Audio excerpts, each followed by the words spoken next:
अरे भइल नाही कटनी भटार के चक्कर में डीजे अमित तिवारी अपहर भटार के चक्कर में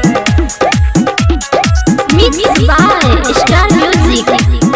अरे भइल नाही कटनी भटार के चक्कर। अरे सब कर दवारी हो गइल खरी हानि में, खरी हानि में हो गइल खरी हानि। अरे सब कर दवारी हो गइल खरी हानि में, हमरो भतार सुत जाई के पलानी में।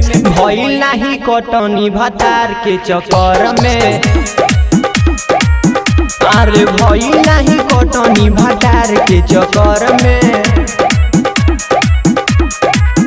अरे कटनी के बेराई तो घुस रहे घर में, मन करे चल जाई हम नई हर में। भइल नाही कटनी भटार के चक्कर में, अरे भइल नाही कटनी भटार के चक्कर में। डीजे अमित तिवारी अपहर अरे भइल नाही कटनी भटार के चक्कर में। एक तो बटैया हम बोले बानी गेहूं, जेने हम जाई ओने बात कहे केहू, बात कहे केहू, बात कहे केहू। हम ओकरा कैसे समझाई, हरदम नस में रहेला मताई मताई।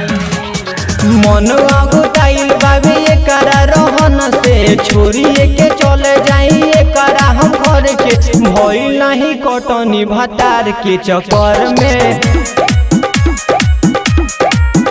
अरे भइल नाही कटनी भटार के चक्कर में। डीजे अमित तिवारी अपहर